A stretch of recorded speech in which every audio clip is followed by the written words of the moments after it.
how to travel light, my memories of madness and melancholia, and works as an independent journalist. He was the editor-in-chief of National Geographic Traveller in India, and has also worked for Hindustan Times, Outlook and Mumbai Mirror. In 2007, he has been through some mental illness, and that has given him the ability to stay in the hood. He lives in Mumbai.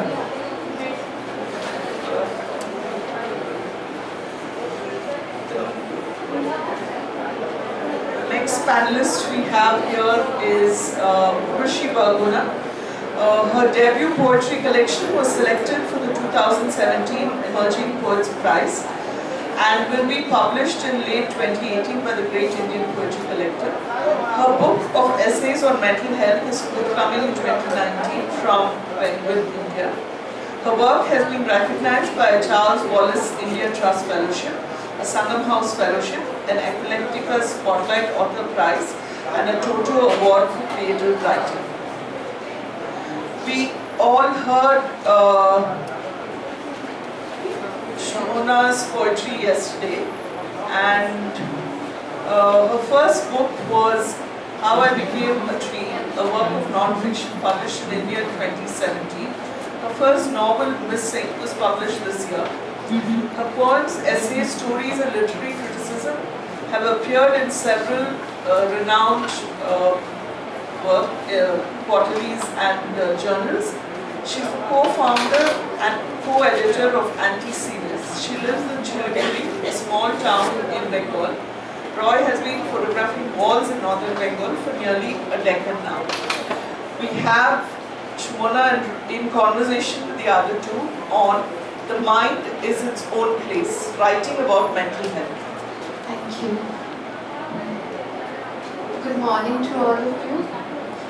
Now that we have their CVs read out, I would like to ask the two of you to tell us something about yourselves that cannot be put in a CV, something that you perhaps ask us to forget as soon as we leave this hall.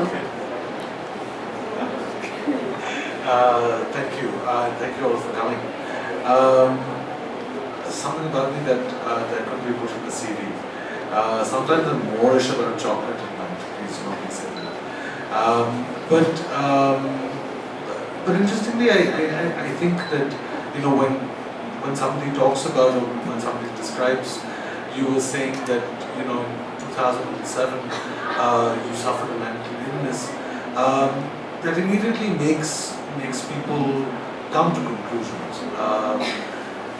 The problem with mental illness and the problem with mental health is that it's very often a stereotype, and also people who are suffering afflictions or have been diagnosed with some disorders, they are very easily stereotyped too.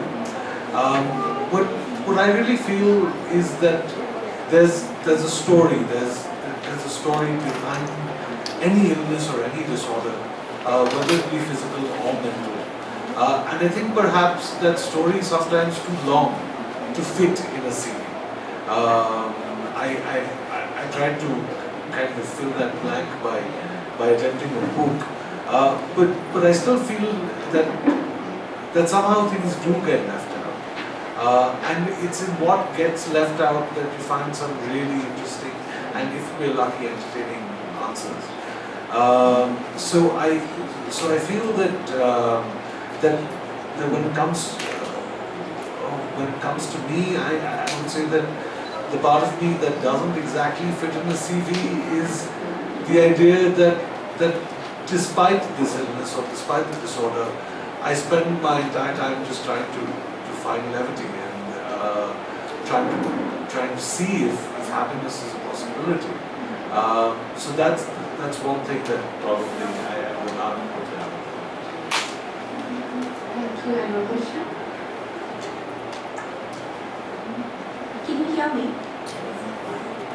I like what Shreevatsa said about the story that's too long to put into a CV.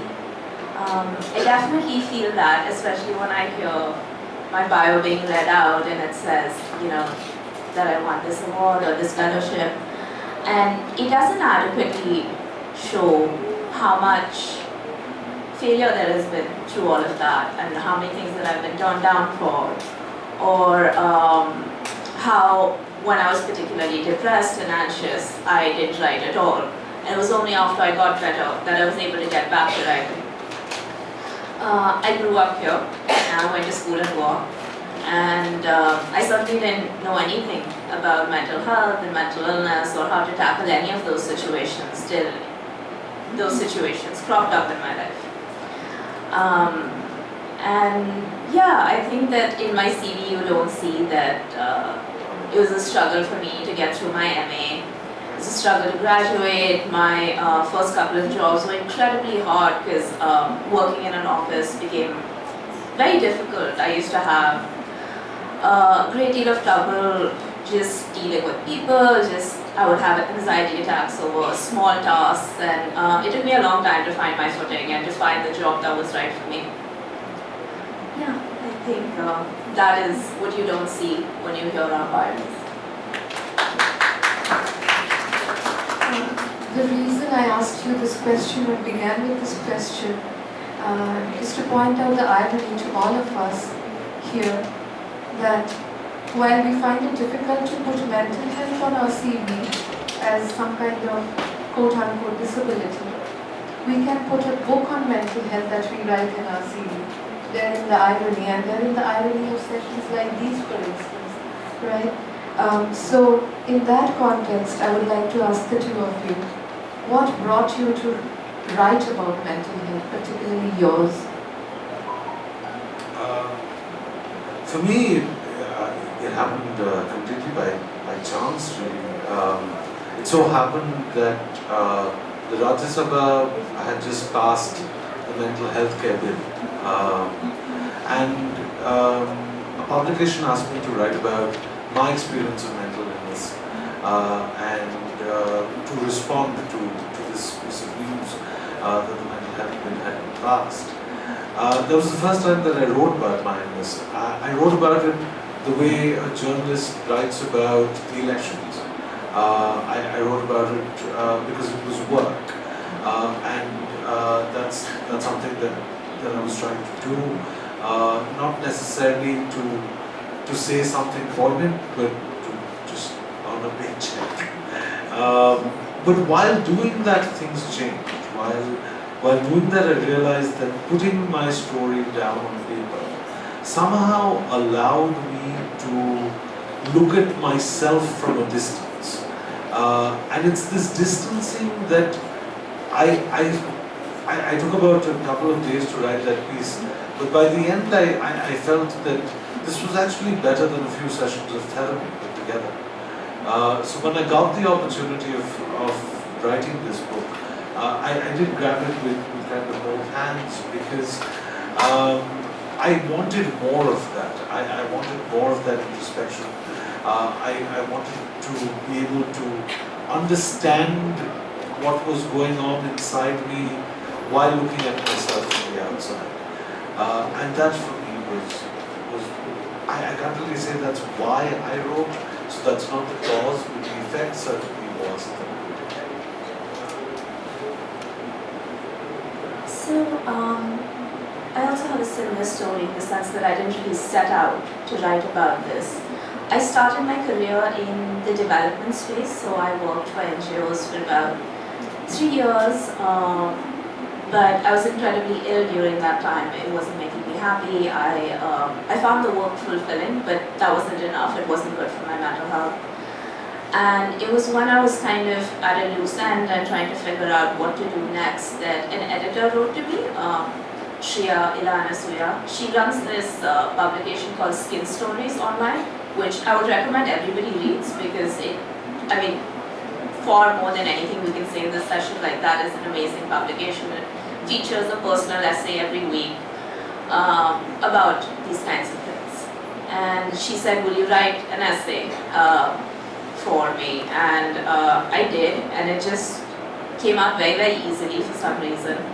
And I was writing about how physically tired I used to be in my job. I never felt well rested. I was just like, I would wake up in the morning tired, go to bed tired. It was just this vicious cycle. And a lot of people wrote to me after I wrote that essay, including my school teachers in Goa. And that really surprised me because I thought that a lot of people were going to judge me, that they were going to be like, oh, what ended up happening to her? Like, you know, she showed far more promise than that. And I think it was this one particular email I got from an old geography teacher of mine, Anshuma, that, yeah, it felt so validating to realize that it didn't matter how many people were judgmental about it. It was still reaching far more people than I realized. All of these people sending me emails were saying, you know what, we've been through this too. And they would never have said this to me in a dinner party or in a classroom.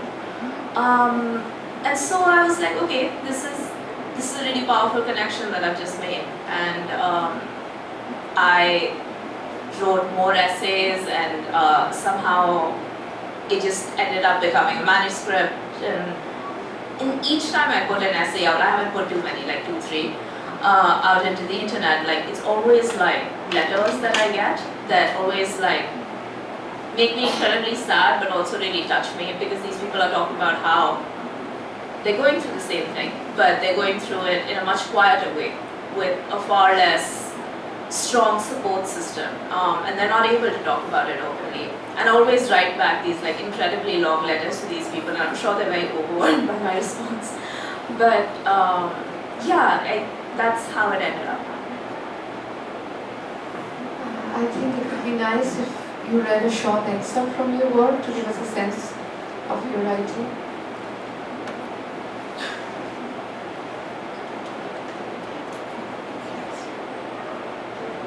So my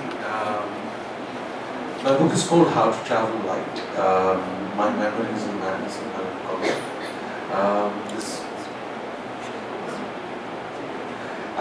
And it talks about, just 2007 was when I was diagnosed with bipolarity. So when I was writing this book, I had just about kind of been diagnosed for about a decade, for about 10 years. And this is a section that I'm reading from a chapter called Difficult Loves. And the section is called Home is the World. Not yet 18, I was standing in the prompt box of a half-darkened theatre when a friend came up to me with a chicken sandwich. I'd never tasted meat before, and right after I had taken that first forbidden bite, I declared dramatically, I'm going to try everything in the world at least once, and I will watch every Satyajit Ray film at least twice. My grandmother assisted me in my transgressions. She never told my parents that I had sneakily started smoking cigarettes hanging out my bedroom window. She also gave me money to buy copies of Ray films. She'd sit by my side to watch. We giggled uncontrollably during Shonar Kella. We relished Charulata and Nayok, sitting in our respective corners of our bed. But it was the Opu trilogy which really proved moving. In Pother Panchali and Operadito, Ray had punctured bleakness with an optimism my grandmother fast started to advocate. Be like Opu, she told me, egging me on to follow the heart. As a result, I was already predisposed to empathy when pushing Opu Shanchar, the world of Opu, in our CD trade. While it is hard for me to count just how many times I have watched the last film of Ray's trilogy over the years, I do know the exact progression of Ravi Shankar's score. I feel I can say this with some surety. I know Opu intimately. I know how he thinks. The film opens with Opu visiting the house of a former professor. He needs a letter of recommendation. Claiming to have spotted his talent, the genial and reassuring lecturer encourages Opu to continue writing. Opu's bashfulness became a model that helped me better respond to the few compliments I'd received from my amateurish writing while I was still in school. The nervousness of his laugh schooled me in diffidence. Underpaid and often undervalued, Journalists have a tendency to look at themselves as impoverished. My imagined pains did not compare to Opu's hardships. He had to pawn his books to pay rent, but like him, I kept buying cigarettes I couldn't afford. Our rooms were equally Spartan. A picture of Tagore hung on his wall, and I had made a photograph of Gabriel Garcia Marquez, my computer's wallpaper. Opu didn't want a day job. He said Dickens, Keats, Lawrence, and Dostoevsky didn't need one. When I quit my position at a newspaper, I had a similar set of heroes in whose footsteps I wanted to follow. J.M. Kadzia, Raymond Carver, Albert Camus, and Italo Calvino. We both were writing novels that were autobiographical, and even though my actions were never significant, Opu taught me how not to be defeated. When I gave a friend an early draft of my book's first chapters, I wanted him to be astonished, just as Pulu was after reading Opu's manuscript, sitting beside him on a boat. I'd always taken my grandmother seriously. I couldn't be any more like Opu. For the first half hour of Opu Shonchai, Opu never encounters a woman.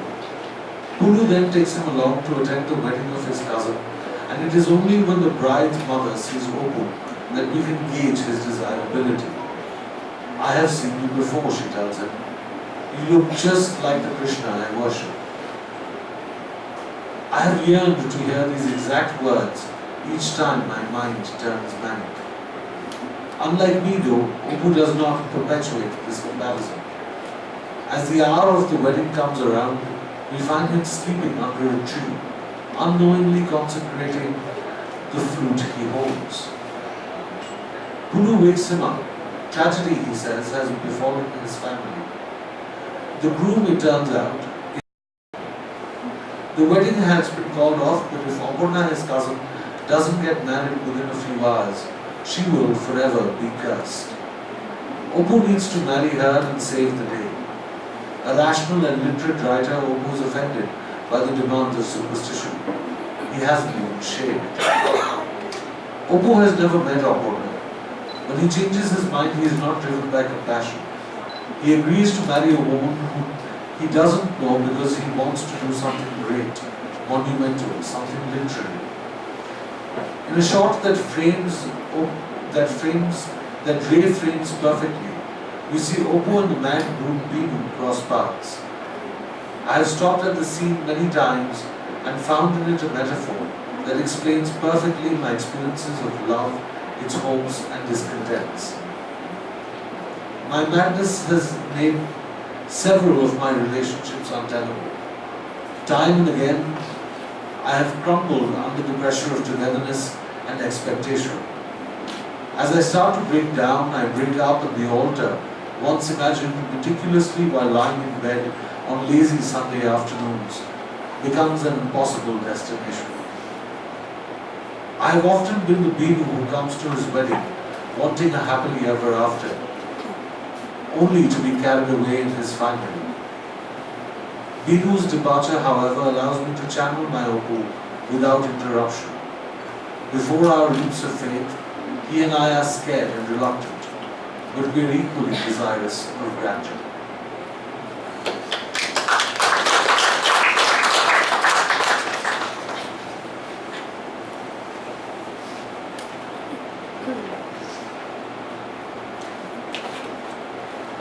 Hi, just to briefly introduce the piece I'm going to be reading, it's from my manuscript, which is called No Straight Thing Was Ever Made, and this is the title essay from that collection.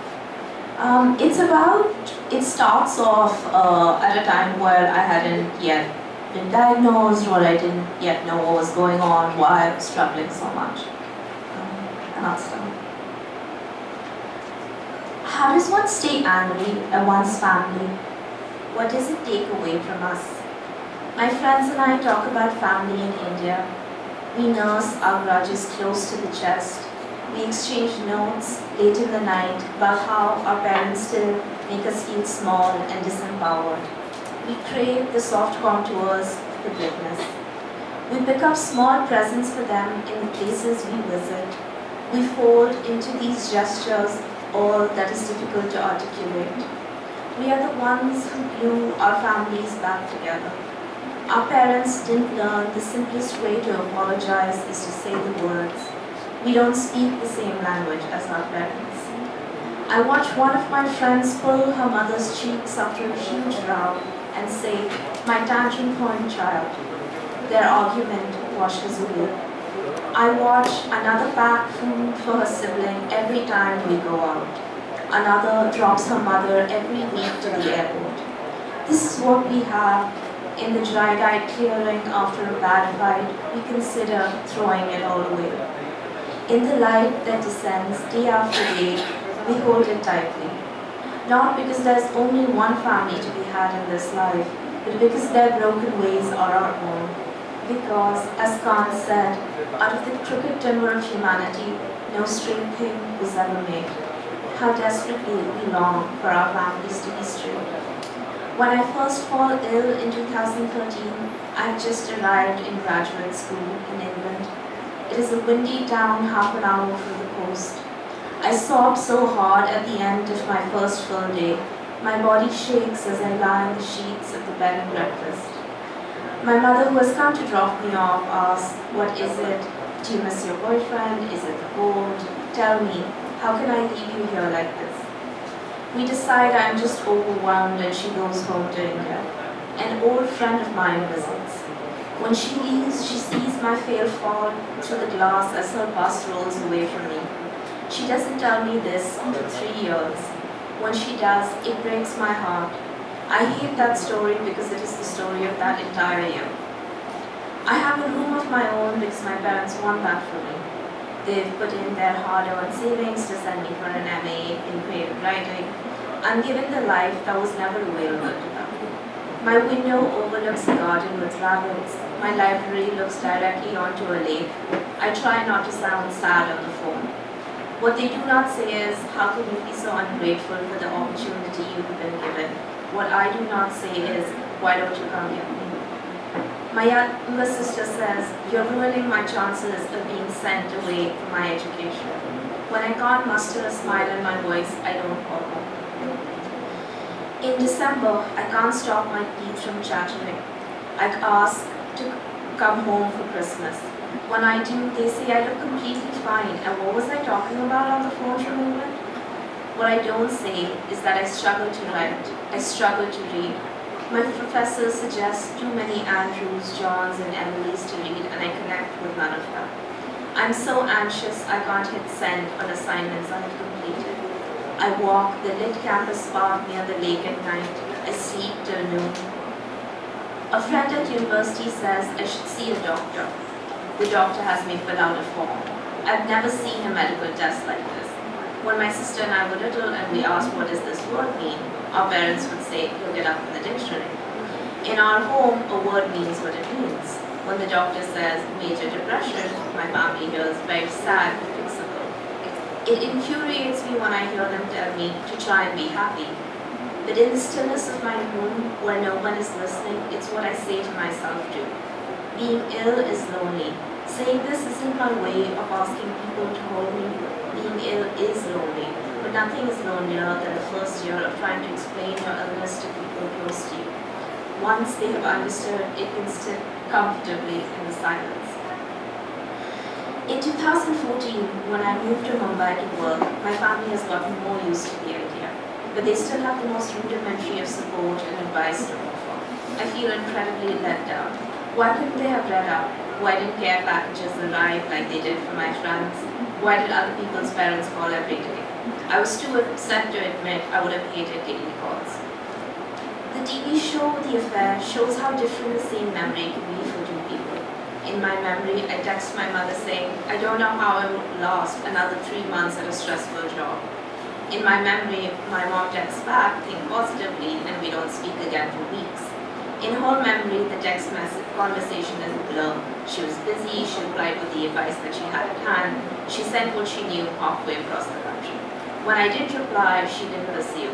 She didn't notice that we didn't speak because there are lots of times when I'm busy.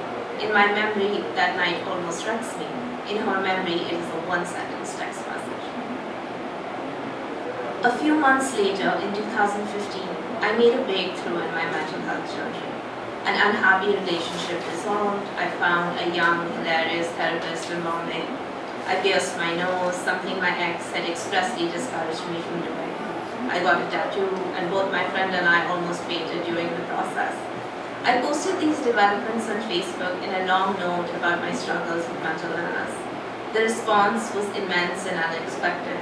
Old teachers, writers I admire, and my friends all commented to applaud my courage. It's amazing how many people believe it's brave to tell the truth.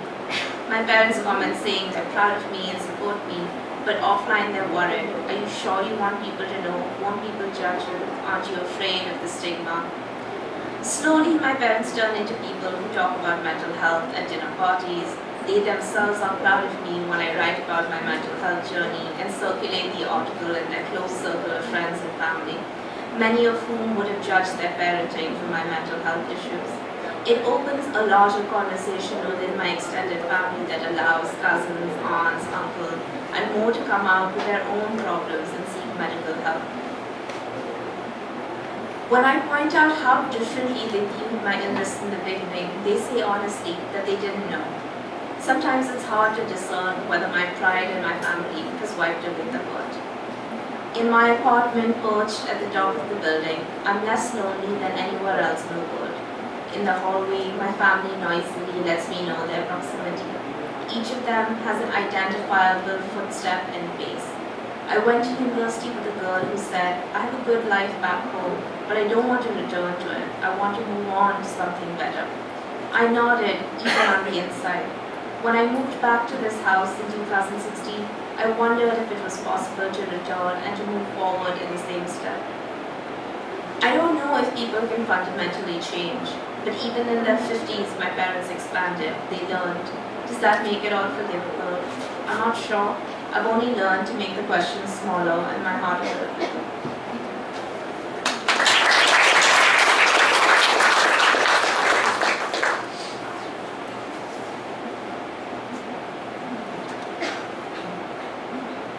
It's impossible to listen to Shreevatsa and Urvashi without having a catch in our throats. But because it is form that changes their experience into our experience of meeting them, I would like to ask them how they choose their form. Urvashi, for instance, is a poet. So I'd like to ask you, what is it that makes you choose between writing a poem on the same subject or an essay? And for you, Shreevatsa, because you also mentioned the journalistic essay, how do you choose between forms in writing about your life? So in my poems, the thing that I go most for is brevity. And I'm always trying to say as much as I can in as few words. And I bring that over into the essays as well. But I chose prose as the format in which to write this book because I simply wasn't going to be able to communicate that story in poetry. I didn't want to obscure its meaning. I didn't want to add metaphors, and I didn't want to sort of hide under poetry because I know that when I write poems, there's like 100 people that will read it, and I'm always like protected by that because most people then don't know my deepest, darkest secrets. But in prose, I knew that it would reach a far greater audience. I knew that I would have to speak much more clearly and much more truthfully to the things that had happened. And yeah, that's why I ended up choosing the essay.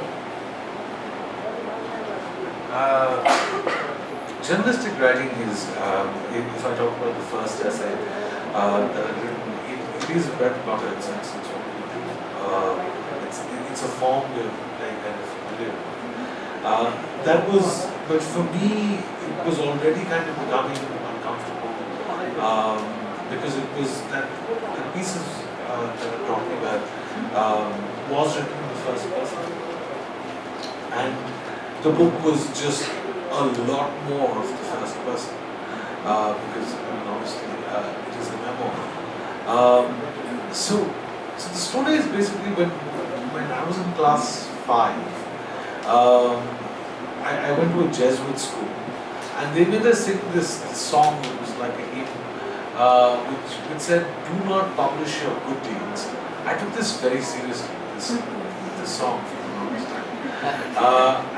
And so when it came down to it, actually, and it's also writing in the first person is not just an aesthetic conundrum, but it's also a bit of an ethical conundrum.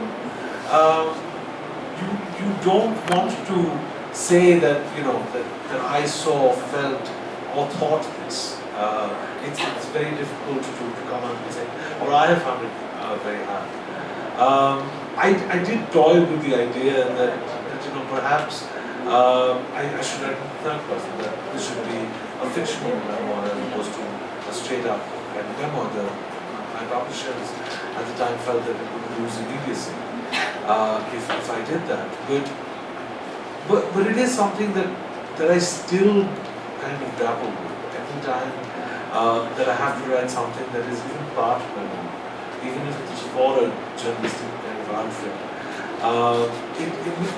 A part of me certainly does feel uncomfortable. I don't know what's the best form to use when you're talking about this. I would just say that more the forms that I use to talk about mental health, the better.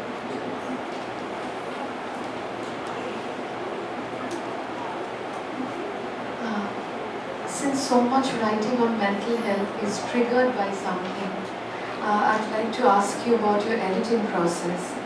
So when you're revisiting something that you've written, would you take us through your editing process, please? Sure.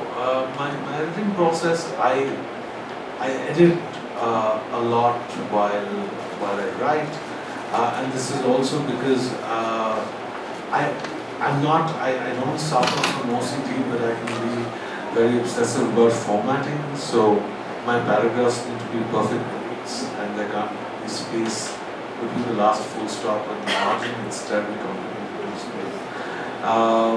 But because of these general kind of quirks, I read a lot when I write and when I edit. But one thing that I would have to say about my editing process is that I try and not dull or nullify, but I try and mute sentiment.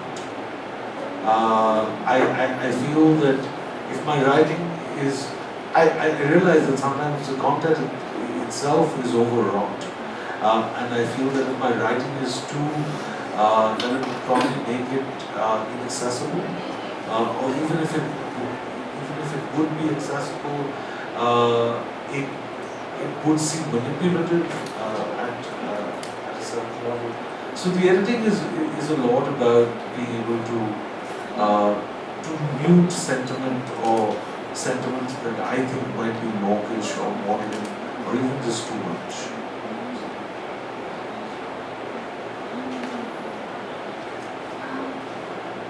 So when I'm writing early drafts of things, I usually end up sharing it with a friend or a close reader, and I take their feedback into account. And often when I write my first draft, like Shreevatsa was saying, there's just too much in it. There's too much emotion. There's too much just immediate reactions. There's a lot of biases, a lot of prejudices. I'm not really looking at it from other people's point of view.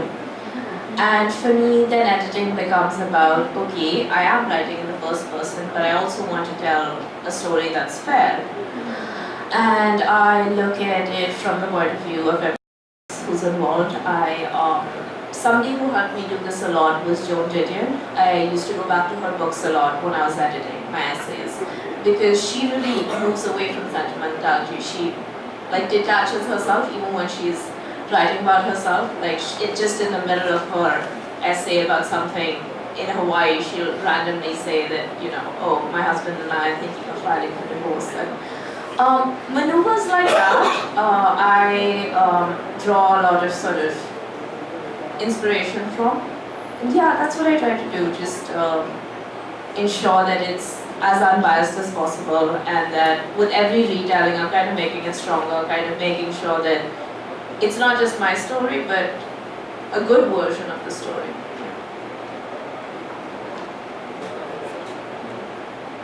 Are you protective about your friends and family when writing about them? If yes, how do you protect them in your writing? That's a tough one. Am I protective? I think the immediate impulse is to be protective. And actually, strangely, I don't believe it when people say that I'm being protective about my friend or a member of my family. I'm protecting myself. I wanted to protect myself from that person's judgment or that person's anger or ire or general sense of unhappiness at what I've written. This was something that I needed to fight to a certain degree. I write about family a fair amount in my book, and not all of it is terribly pretty. So I feel that it's perhaps important to converse. I remember showing my mother the draft of my book and saying that there's a lot in here about you and the people you love. Are you sure? Are you happy with it kind of being published? And she read it and she came back to me and she said, yes, because I think that it might just, writing has done you some good and maybe reading would do the reader some good, which is exactly how she responded to this. Perhaps conversation is good. Also, it's, as far as protection is concerned, you want to be able to be as true as possible, at least to your version of truth. That's the kind of challenge that I had.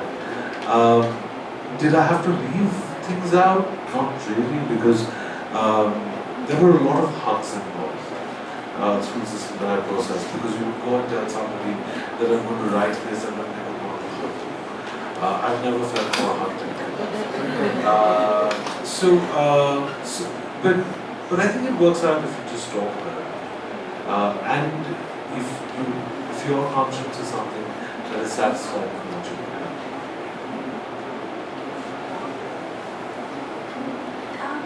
So similarly, I've also had to have a lot of conversations around this, and so sometimes when I catch something in the manuscript that seems like that person might be sensitive about it, I do take it to them. And most of the time people say that they're happy for me to include it and a hug happens. But actually there's been more than a few people who also said, no, we don't want to be in the book. And or anonymize us to the extent that people can't tell even what our relationship is.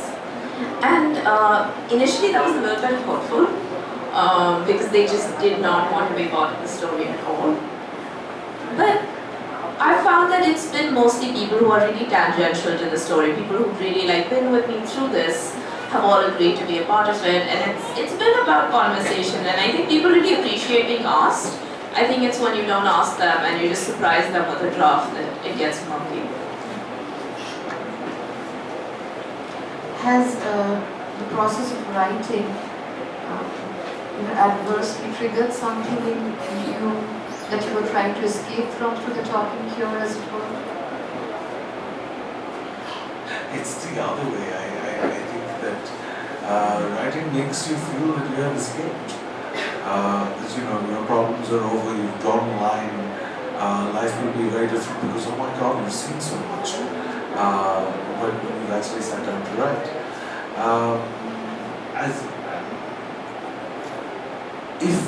If I were to just talk about the talking cure for a second, there is, I've talked about this in therapy a whole lot. The difference that happens when you reach or you find a moment, kind of aha moment of epiphany in therapy, and when you find that in writing. Writing allows you to arrive, I think, after a process of editing and so on, at a version of history or at a version of truth that you find palatable or acceptable. Therapy is far more, you stumble more in therapy. So you stumble upon those truths more, perhaps. And it's more dynamic because there's another person involved and so on.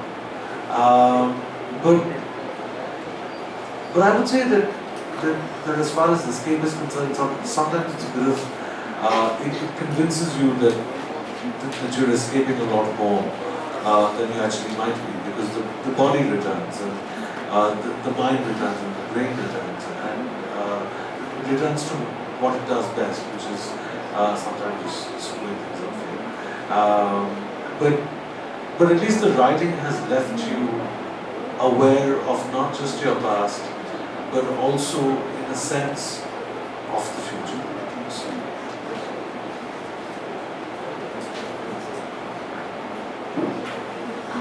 writing first drafts for me is always incredibly tough in that sense, because I feel like when I'm being my bravest, I'm also at my most terrified. And it brings up, when I'm writing about old memories and things, it just brings up all of the emotions associated with that memory. And it's only when I'm editing, bringing the story to a palatable, acceptable truth, that that I feel like, okay, this has allowed me to move on. But it's not till I've rewritten it a few times, till I've tried to understand why I did the things I did, why other people did the things that they did, that happens. When I've initially written it, it always feels like what's coming out of me is like my most raw version of that story, like my most sensitive view on it. So yeah, it is actually quite difficult to write the first draft. But I push through it because I know that there are quite a few lessons to be garnered if I continue working on it. What do you think of writing on mental health as an emerging genre in India? And how does it compare to the writing that you have read, say, about mental health in America or in the UK?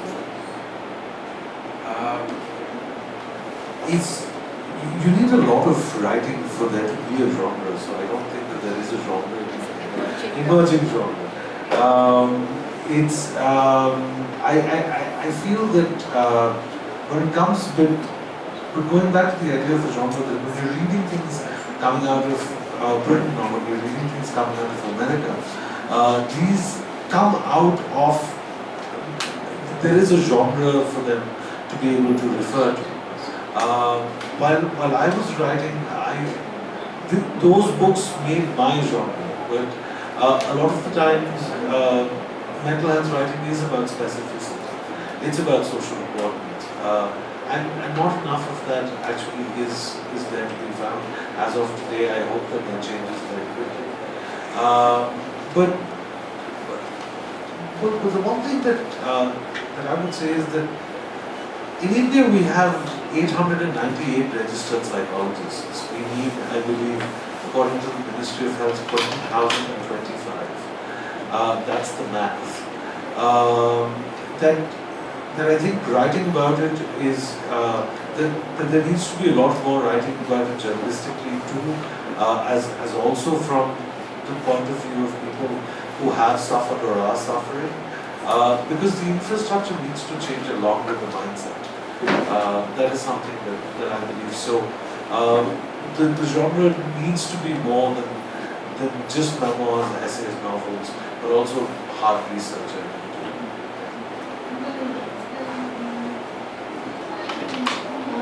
I also ended up reading quite a few memoirs or novels from the UK or the US, and because I couldn't find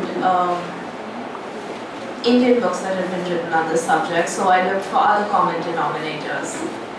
Women who were young, people who had their first experience in college.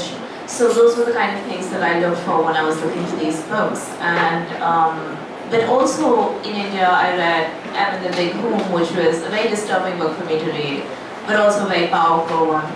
I read How to Travel Light. I read The Book of Light, which is a collection of essays of people in India who had experiences with loving someone or being a family member of someone who has mental illness. And all of those things have informed my writing. It makes you realize all of the things that you didn't think were around you. But I agree that there needs to be so much more than there is right now. And I know more memoirs are being commissioned. I know that Manjari Indurkar has one coming out a few months after me. And yeah, I just hope that it keeps growing the field. I hope that newspapers get better at reporting it, that they sensitize themselves about the basic guidelines for reporting on mental health. They don't generally follow those. When Vivek asked me to curate a session, I chose the subject of mental health. It's not only because I admire Urvashi and Shreevatsa's writing, but it's a subject that I've never found spoken about in literary festivals. So instead of thanking, I wish it was possible for all of us to have a group hug in this lecture hall. I'll begin by hugging the two of them. Thank you.